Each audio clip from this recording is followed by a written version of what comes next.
Well, hello again. Welcome to Horror in Detail.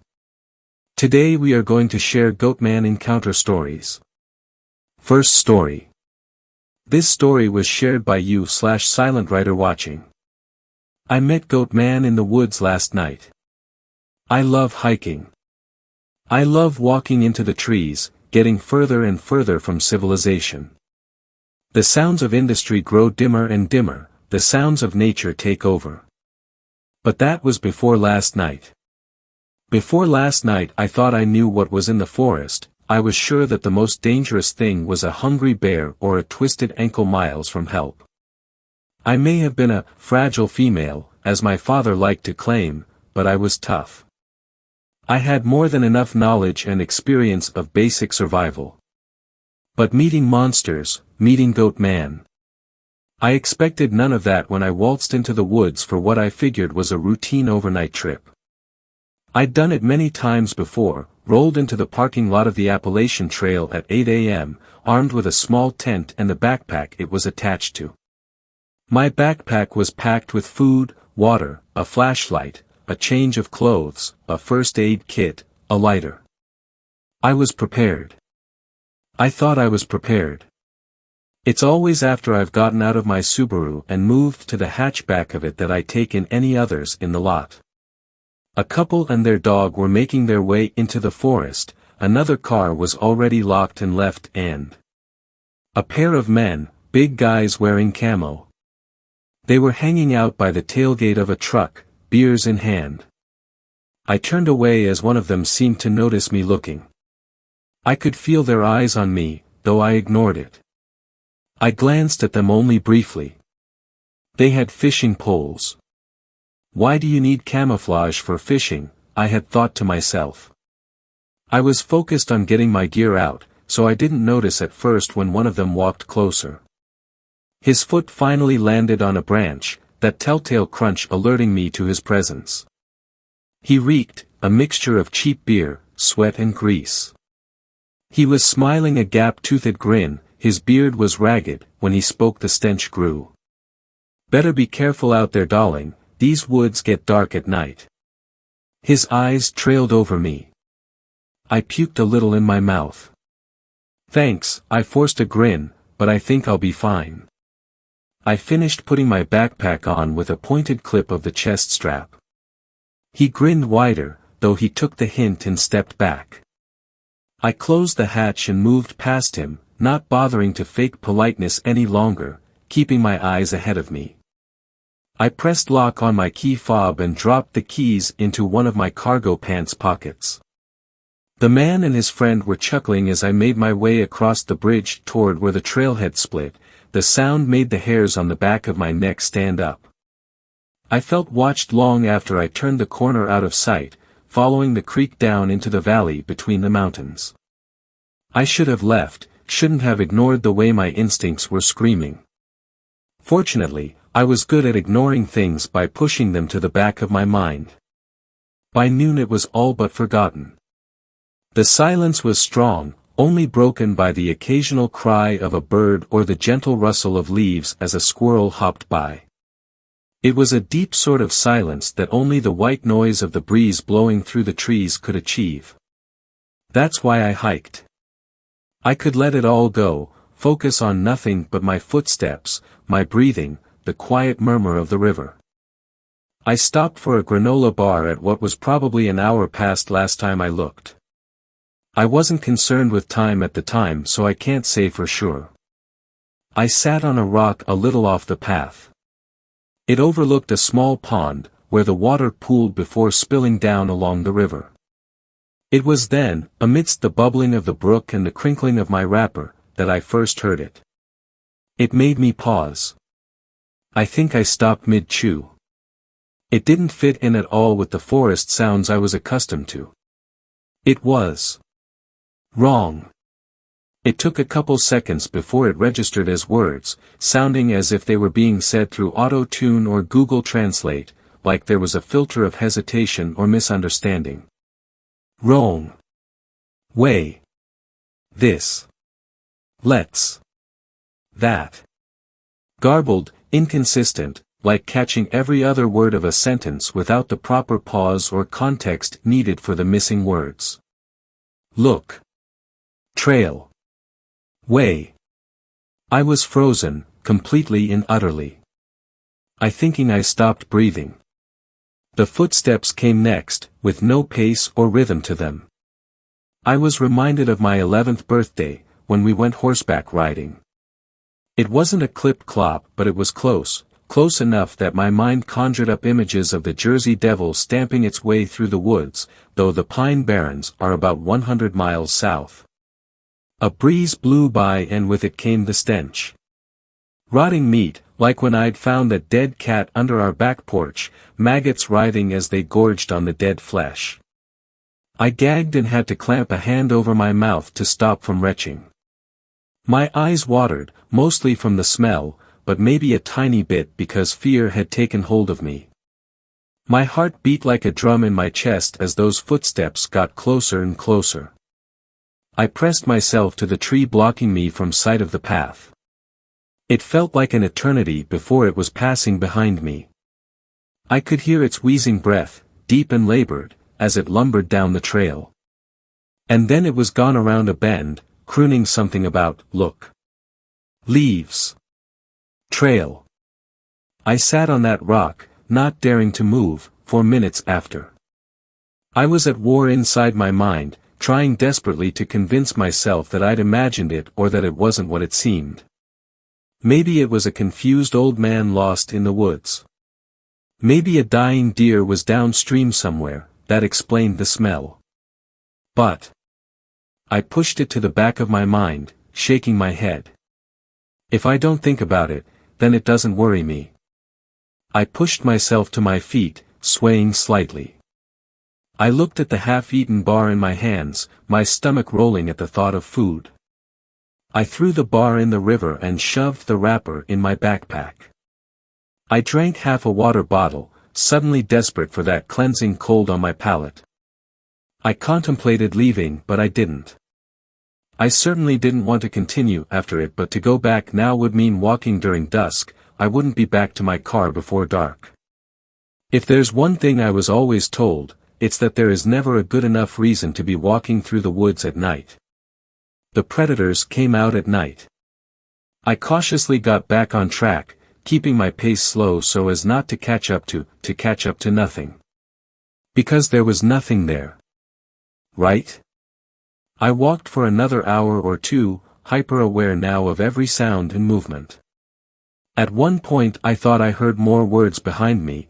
There was also a faint smell, not one of decay but still like something I'd smelt before. I kept on moving. The spot I was looking for was only a little further and I found myself hurrying despite my fear, ready to set up camp and hide myself away for the night. It seemed like the sun was setting before I knew it. By then, I had made it into the clearing I generally used as camp, which I'd finished setting up in no time. Where I was off the trail quite a bit. It required a fair amount of effort getting to, being as it was through the thicket of non-trail, but I felt oddly safer, tucked into an innocuous part of the forest I was sure only I knew about. I'd stumbled upon it by accident a couple years ago, after getting briefly lost. I contemplated setting a fire like I usually would, which is probably frowned upon, I know, but I felt like it would draw too much attention. That feeling of being watching, like tiny pin pricks along my skin, had started up again. I forced myself to breathe as I sat in front of my tent and choked down a peanut butter sandwich for dinner. The full darkness of night soon prevailed. The stars shone brightly through the trees and I lay down on a blanket to watch them for a while. It was then, as I managed to find a small semblance of peace, that a twig cracked in the distance. I frowned and sat up, peering into the darkness around me, though I couldn't see past where the clearing ended. I was just reaching for my flashlight when the wind blew again, my hair lifting with it. And there was that sickly sweet smell of decay. Panic started to set it. I hurriedly moved into my tent, zipping it up securely. I hugged my knees to my chest and listened, squeezing my eyes shut as the noises grew more frequent. Another broken branch, shuffling of leaves, ragged breathing. I found myself shaking my head, thinking that this couldn't be happening, not now, not to me. Look. Trail. The voice was just as grating as before. Wait. Dark. It grew closer. I could hear the moment it stepped into the clearing, the sound of brush giving way to the whispering of grass. My mind was going 100 miles an hour, trying to piece things together. The smell, the limited words, the clop-clop of cloven feet. It hit me suddenly what it was. What it had to be. Goatman. I'd read about him plenty of times on No Sleep, I'd laughed those stories off. I certainly wasn't laughing now, as Goatman shuffled closer to my tent. He began circling it. There. Dark. Wait. He repeated, pausing his steps every now and then. I was praying he'd go away, maybe he didn't know I was in here, maybe he'd get bored. Dark. Ambush. Tent. What? Where had he heard that? Because that's what this was, right? He only had words he'd heard before, who on this trail had said that? My panic continued to rise, though I didn't dare make a move. Twigs snapped suddenly, somewhere in the direction of the trail. My head snapped to it involuntarily and I had a sickening image of Goatman doing the same thing, listening for more words. The footsteps that grew closer sounded like they were being made by someone desperately trying to keep quiet but failing.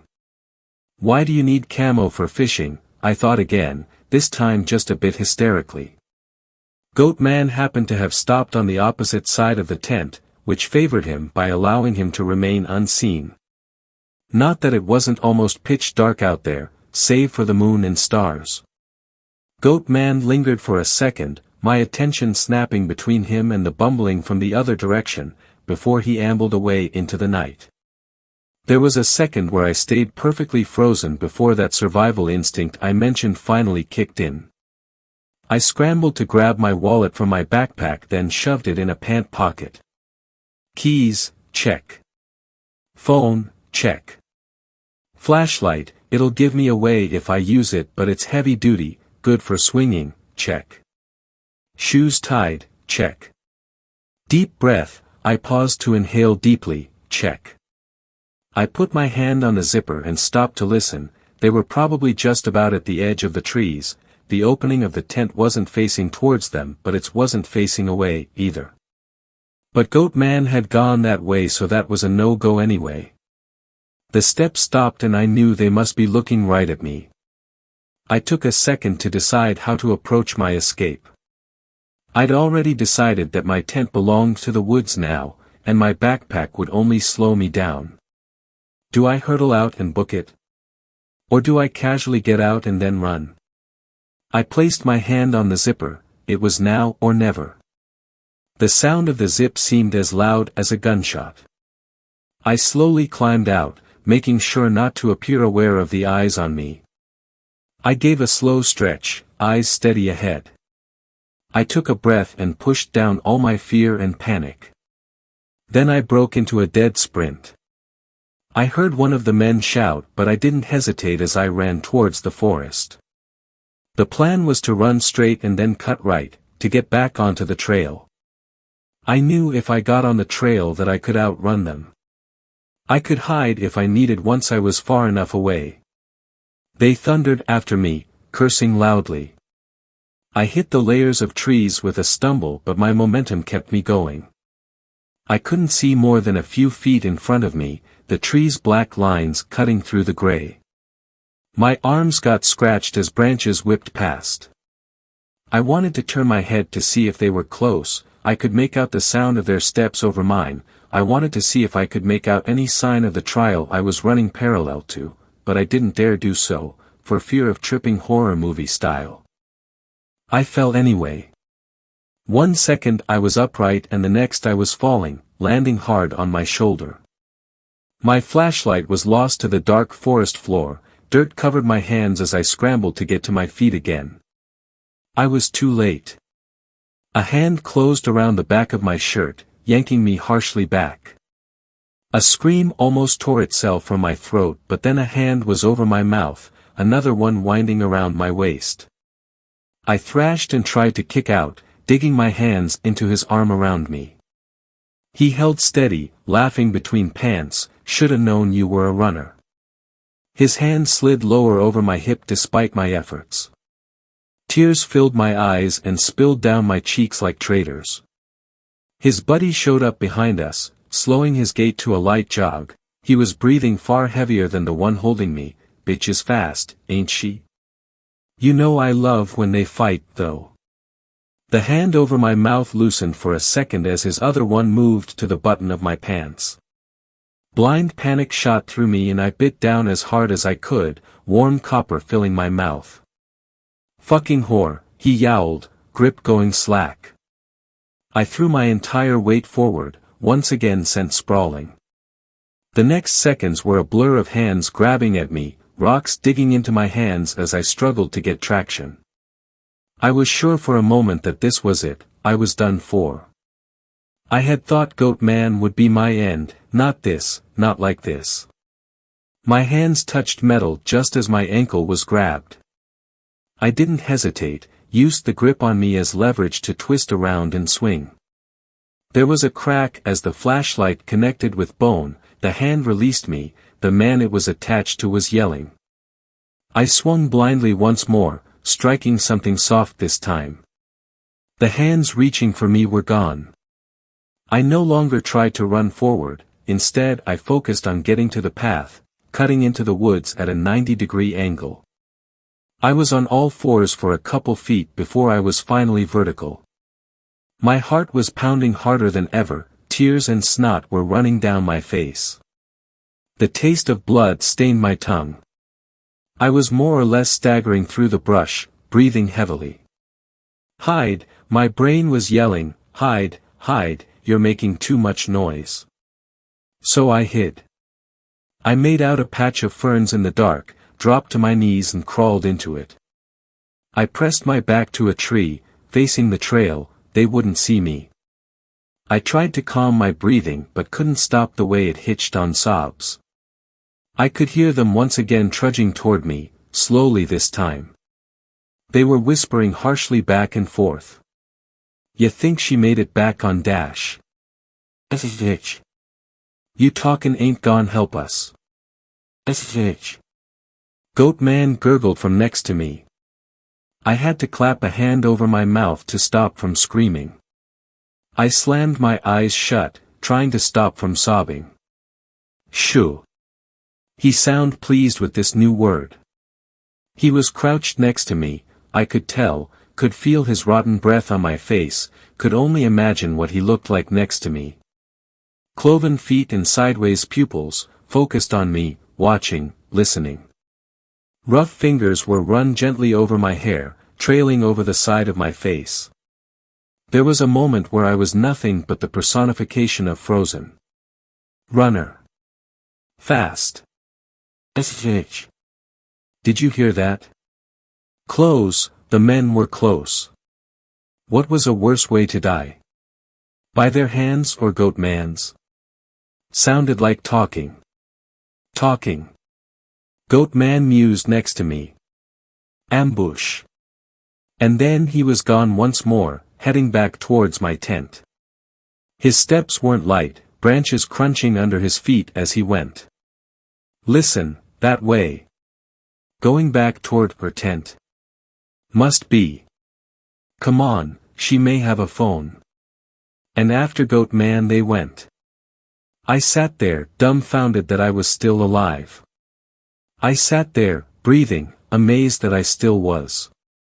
Then I got shakily to my feet, making my way to the trail as quietly as possible. The relief that washed over me when the sound of the stream reached me was bittersweet. I had miles to go before I was out of the woods, both figuratively and literally. I started running when my feet reached the beaten-down soil of the path. I didn't stop when the screaming started. I certainly didn't look back when it started to echo. I didn't stop till I hit the trailhead, dawn just beginning to bleed light through the canopy of trees. My feet ached, cramps had me clutching my sides, my muscles were screaming. I paused only to throw up, dry heaving long after my stomach was emptied. There was a brief, sinking moment of terror when I saw my car, and their truck, in the parking lot, the thought that they'd done something to it suddenly hitting me. They evidently didn't think I'd be making it out alive, as my car started fine. My hands were shaking as they gripped the wheel. They were shaking the whole drive home and long after I'd made it there. I locked all my doors, pulled all the blinds, closed all the curtains. I showered and sobbed and brushed my teeth till my gums were red. I chased a sleeping pill with a bottle of water, then took another just for good measure. I slept and thankfully didn't dream. I wrote this all just now, after waking up. This is just as much a warning as it's a way to get it off my mind, so I can hopefully push it all down. I finish with this: if you ever find yourself alone in the woods with monsters, pray that there's something worse out there. It may be the only way you survive. And if that something worse happens to be Goatman, don't you dare say a word. Because if you have, then I'm afraid it may be too late. Second story. This story was shared by you/Stronghold 1014. Tales from the Goatman's house, I heard it too. So this is a story about a scary evening with what me and my friend assumed to be a ghost of some kind at his old house, which was formerly owned by a sketchy goat farmer. If you guys like it, I've got several more to tell. Let me know. So one night, probably around 2 or 3 years ago, me and a buddy are hanging out at his house. It was a Friday, and neither of us had to work Saturday shifts, so we did what we usually do in that instance: sit around, get buzzed and watch horror flicks. We were watching one of our shared favorites, when all of a sudden the power flickers and eventually goes out completely, and at one of the scarier parts of the movie no less. We didn't think much of it though, seeing as how they were calling for a storm to hit us that night. So we light a few candles, crack open a few more drinks and just start discussing the movies we had watched before the power went when all of a sudden I hear something. I heard what sounded like a woman's voice outside the window. It sounded exactly like his mom.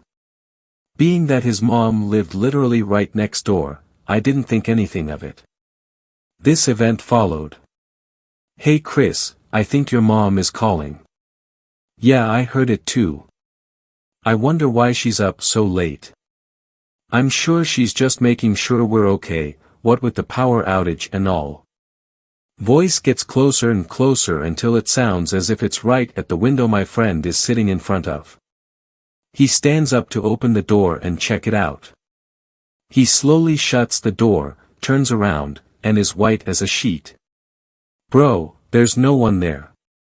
He calls his mom, she answers and lets us know how frustrated she is with Chris's call waking her up, but asks for us to bring the portable heater because the power cut off hers. So after freaking out and trying to figure out what to do, we decide to just grab the heater, throw the door open and make a break for it. Upon exiting and beginning our sprint, I heard a third set of footsteps closing in from behind. When we made it to her back door and grabbed the knob, they suddenly stopped. To this day we don't know what happened that night, but rest assured, I don't go over there anymore if the Weather Channel is calling for a storm. Third story. This story was shared by you/WelshGuy78. My encounter with the Goatman. During 1999 I worked briefly as a vacuum cleaner salesman. Yes, the job was as terrible as it sounds, which required very late nights as I was often at customers' homes till around 9 p.m., before having to go back to the head office to check out, then drive back home, often not arriving home until 12 to 1 a.m. I was working late this one particular night and was on the home stretch, around 10 minutes from home, when my old crappy cheap Ford Fiesta started to overheat. I knew the car wouldn't make it home and had no choice other than to pull into a lay-by on top of the big, dark, deserted mountain next to my town. My hometown is literally the last town before there are just mountain and forests for countless miles. As I pulled into the mountain parking area with steam pouring my engine, this is 100% true by the way, a white humanoid figure, obviously surprised that a car was pulling into a deserted parking space in the middle of the night, ran directly front of my headlights as it sprinted from the edge of the clear side of the parking area and into the forest on the other side. It had no clothes, features, genitals and hair etc., just a white figure with 2 arms and 2 legs that appeared almost luminous and reflective in my lights. To say I shit myself is a bit of an understatement. My eyes popped out of my sockets when it ran in front of me, but then I realized that I was stuck in a dead car in a deserted mountain lay-by in the middle of the night with no mobile phone signal, as this was back in the days when mobile phones were just starting to become popular, but large chunks of the country were missing from network coverage. I had no choice but to sit there for around an hour until my car cooled down, as it gave up the ghost pretty much the second I pulled in. So I sat in my car, alone, staring directly into the forest where the thing I saw had run. No weapon, no way to contact anyway to let them know where I was, and no passing traffic to possibly flag down. During my wait in the car, I obviously started to wonder what I had seen. I knew for a fact that I had actually seen something, and it was not a trick of the light, that much was clear. I discounted sheep, horses, foxes or any other animal that populated the Welsh mountains, as I was certain it a 2-legged humanoid creature shape with roughly human head, body, arms and legs proportions. The obvious answer would have been that it was some very strange man who for some reason was wearing a white entire body stocking, think Charlie's Greenman in It's Always Sunny, but since we were miles away from the nearest home and I was the only car around, it's highly unlikely that someone would have spent hours walking through thick forests just to hang out at a parking area in the middle of a forest wearing a unitard. Since I could rule out possible animals or humans, I had to consider the alternative, which isn't a nice thing to think about when you are stuck in a broken-down car with this creature very possibly still outside. I didn't think it was aliens, as it was too tall compared to the classic look, while any type of apparition or ghost doesn't tend to run away from people when surprised. I'm not sure if there is some kind of Welsh version of a Wendigo, but if I had to categorize the encounter, this would be my number 1 choice. There was always talk of satanic rituals and witches practicing in the forest when I was a kid, and also of illegal bare-knuckle fights where people had been killed and buried there to cover up the crime, but I didn't think much of it at the time and always wrote it off to superstition and rumor. But now I'm not so sure. Eventually my car cooled down enough for me to limp back home. No one really believed me when I told them what I saw and are adamant that it was a sheep, but to this day I will swear that the creature I encountered was something different. I've been in the forest many times since camping, biking and hiking and have never seen anything like that again, but whenever I go there I am always aware of the possible presence of the Goatman. 4th story. This story was shared by you/Lord Colbito. The Goatman peering through my window. After what happened to me all those years ago, the one place in the entire world that rattles my body and sends chills up my spine happens to be my grandmother's farm. When my parents and I visited my grandma's 1-story cottage every 3 years, I was put in the same room. The room and all its velvet blankets and puffy pillows had a cozy vibe to it, along with the rest of the house. But at nighttime, the large window in front of the bed painted a picture of the unsettling wilderness outside, which didn't soothe my vibrant imagination. And ever since I was 6, my brain terrified me with that imagination, using vivid nightmares, night terrors, sleep paralysis, hallucinations, and everything in between. So naturally, my fear of the window was warranted. Most kids have monsters under their beds or in their closets, but at my grandma's house, my boogeyman lurked outside that window. The first time I ever saw it was at 2 o'clock in the morning, and my rapid hyperventilation was the only thing stopping me from squealing in panic. The creature, which I assumed was a figment of my imagination, was at the edge of the woods staring at the window. It was a goat standing on two legs, its body shape a furry caricature of a human's and its claws dangling around its thighs. I slammed my eyes shut and shielded me with my soft blanket, waiting for the thing to evaporate from my imagination. As you can guess, I was dog-tired by the time I woke up. That morning, while my parents were at the town's Walmart and I was trying to forget last night's experience, I had a pleasant and light-hearted conversation with Grandma. We loved to talk, and we had a special type of chemistry that transcended our generational differences. Curious about her farm, I wanted to know about all her animals. "Well, we have all sorts of animals," she said with a toothy grin. "I have chickens, peacocks, pheasants, mules, sheep, hogs, ducks, horses, ponies, bantams.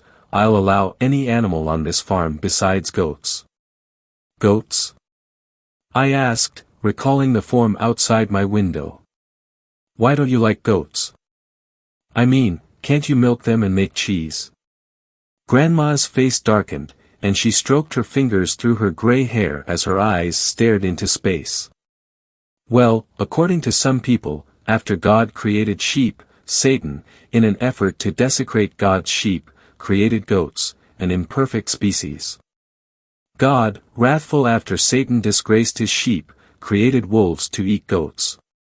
In a massive tantrum of rage, the devil bit the tails off the goats, marking them as an unholy species."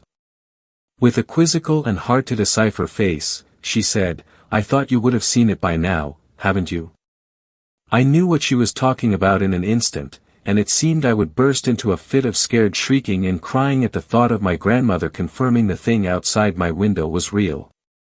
I tried to rationalize the situation, thinking the goat-like creature was just a dream and that what my grandma said was unrelated. But at the sight of my distress, my grandmother destroyed that idea with the opening of her mouth. "It won't hurt you if you stay inside at night. There's nothing to worry about." It was supposed to be a comforting statement, but a double confirmation of one of my mythical boogeymen not being mythical shuddered me. Grandma pretended to forget the conversation, never speaking of it for the rest of the trip. That night, I decided to sleep in my parents' room, where the bed faced away from the window, but I swear I heard a glassy tapping from behind me. Luckily for my sanity, my parents and I left the farm the next day, leaving behind the rural forests and fields of Maryland. But 3 years after the initial incident, after blocking the creature from my memory, I saw it a second time at 11 o'clock at night. I'd been snoozing on Grandma's couch to the sound of the TV when a reporter shouting, "Breaking news," jolted me awake. My eyes initially darting around the room and my brain adjusting to consciousness, I gaped at the creature hunched over in front of the living room window. The half-goat sprang from the window and ran into the distance on its 2 legs. I slapped myself, saying, "Snap out of it, snap out of it." But nothing could stop the memories of the creature and what Grandma said about it from hurtling out of the darkest pit of my mind.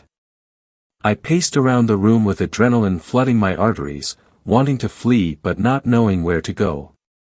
With a few sleeping pills, however, I willed myself to sleep with the living room curtains drawn. The morning after, I found a note on the kitchen table. My parents were shopping, and Grandma was at a doctor's appointment. I was alone in the house, and with undaunted intent to find out what was going on, I plugged in my grandmother's outdated Macintosh for a bit of research. "Half goat, half man," I typed, which brought up a Wikipedia page on satyrs and fawns. Not exactly what I was looking for. "Goat creature in Maryland," I corrected. And as soon as I searched that, Google presented me with another Wikipedia page, this one on a creature known as the Goatman of Maryland. This was precisely what I was looking for, and I proceed to peruse the page. The Goatman of Maryland is a legendary half-goat half-human creature that has the head and hindquarters of a goat and the body of a human. The page went on to explain how local Marylanders suspect the Goatman is either a failed gene-mixing science experiment or a demonic spawn of Satan, as Grandma insinuated. Getting worked up in the midst of my research, I had two primary suspects as to who created the creature: the Henry A. Wallace Beltsville Agricultural Research Center, which wasn't far from the farm, and the Satanic Temple, which had a goat person called the Baphomet as its symbol. However, I had to rule out both of these candidates, since the Beltsville Research Center never did any genetic experiments on goats and the Satanic Temple was an atheist organization that didn't believe in Satan. This left me to continue wondering what the hell this thing was. For the rest of the week, I saw it every single night. While I tried to fall asleep in my room, it would be staggering around the clearing outside my window. If I were watching TV late at night, the Goatman would be gazing at the screen from the living room window.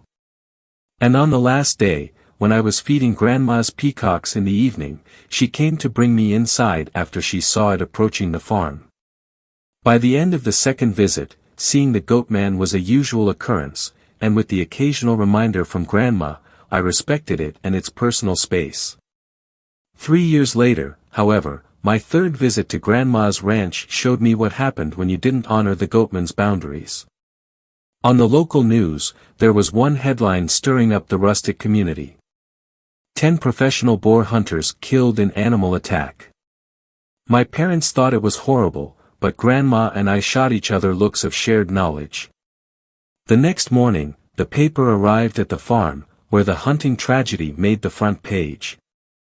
Yesterday evening, police found 10 renowned hunters, mutilated to death by a wild animal.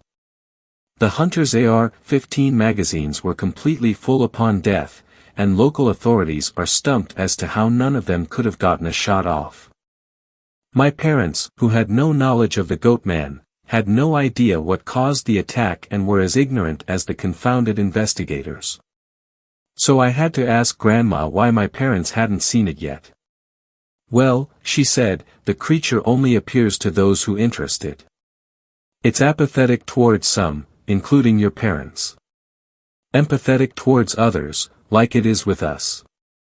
But it also shows antipathy towards particular people, such as those hunters who didn't respect its turf. You have to understand it can change its views on people.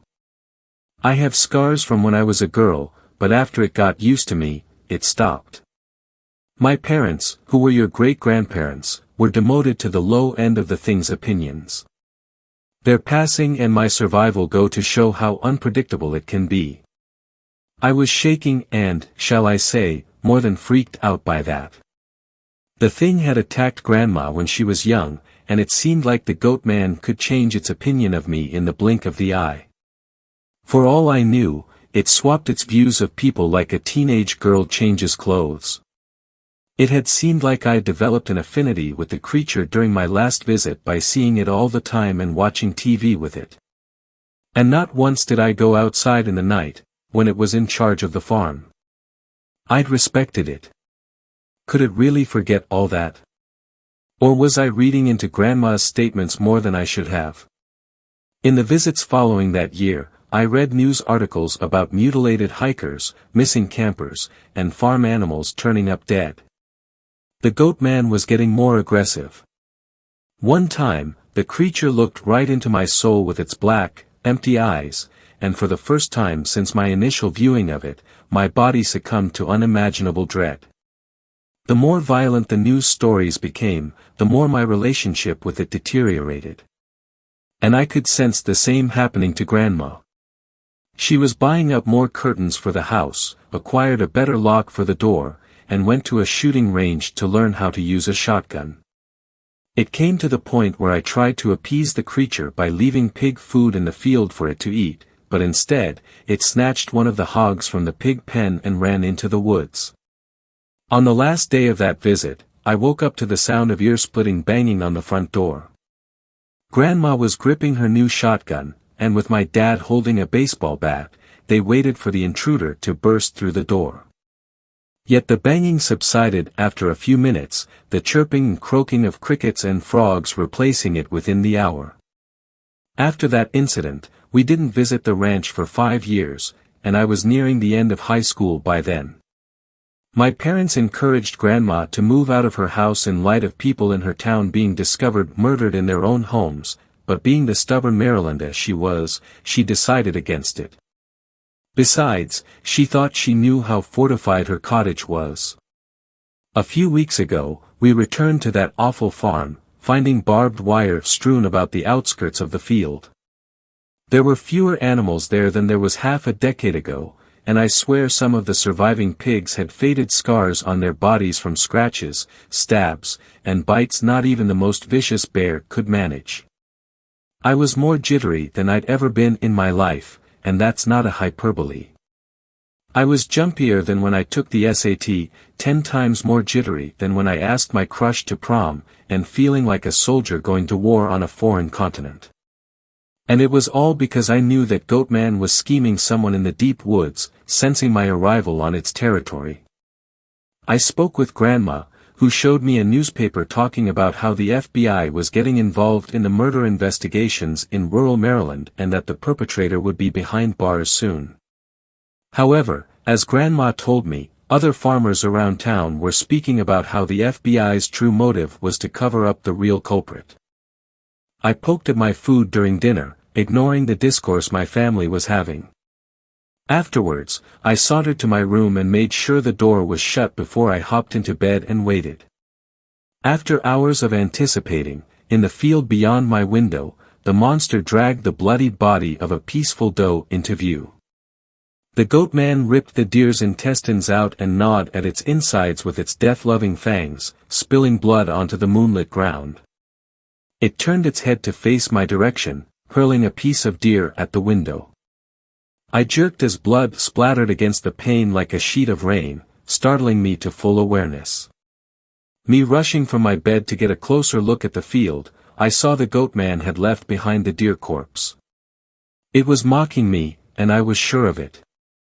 I settled back to bed with the blood sliding down the window, wrapping myself in my blanket as if it was armor and preparing for whatever might happen next. I have no idea how, but I drifted asleep with a piece of the creature's latest meal stuck to my window. That was when I had the worst nightmare any human mind could produce. It was a once-in-a-lifetime dream of horror where the creature had crept into my room and was slicing chunks of muscle from my limbs and carving blocks of my flesh out of my torso with its claws, chocking me with its horns. The pain was real, and I smelled the rotten stench of the creature's dirt-matted fur. It was as if my mind was nagging at me and screaming at the top of its lungs for me to wake up, so I did. Soaked in sweat, I sent my eyes flying open, gasping like I'd drowned to near death. As I scrambled to see any sign of the Goatman's presence outside, I panicked upon seeing several inconsistencies with how the room was when I went to sleep. The door was wide open, and something had smeared deer blood on the inside of the window. And that's when the monotonous tapping reached my ears, not from the window, but from my bed frame. Two furry hands slumped over the frame, claws dripping blood onto the sheets. I froze, the form getting to its feet and tilting its head as it examined me. Too weak to fight and too shocked to run, I waited to die. But to my surprise, instead of slashing my belly, the Goatman spoke. "You be not ripe," it said before crouching on all fours and scurrying out of the house. When the police arrived, they found the lifeless body of Grandma, who had died of a heart attack. After that, the FBI showed up, erasing all evidence of forced entry and the strange incidents of deer blood being inside the house. My sobbing and traumatized parents took us to a hotel, and I rejoiced at the fact our room was on the 3rd floor. I shed a few tears and had a good rest, the thought of what the creature had said zipping through my mind. That was 2 weeks ago, and until now, I believed I would never have to see that farm for the rest of my life. But as it turns out, my grandmother had left the farm to me. Not only that, she explicitly stated in her will that I should also inherit her shotgun. I don't want to go back there, but since she died, I feel a weighty guilt dragging me down. My heart desires for me to follow her last wishes, and they involve going back to Maryland with her gun. I'll try getting a priest to bless the farm or an American Indian elder to perform a smudging ritual, although I'm skeptical about those ideas working. I don't know when I'll have to return, I just know it has to be soon. Or else, plenty others will die. Fifth story. This story was shared by you/Electriczone. Goatman in the Mountains. You see, I was young and my imagination was wild, but what I am about to tell you still terrifies me to these days. I went camping. The camp was located in the mountains. We went for 2 weeks, but hell, these weeks would turn into. It was a night for telling stories, scary stories. Also, I was the only person sitting with my back to the fence. The fence was a barber fence and the bushes were growing on the other side. We had animals, so we took care of them. So here we had deer, wolf, 2 horses, and few wild birds. So everyone was telling scary stories. We were 17 people around the fire, all girls and boys. Then my turn came to tell a story, and I decided to tell the story of the Goatman. I started with telling the Anansi story.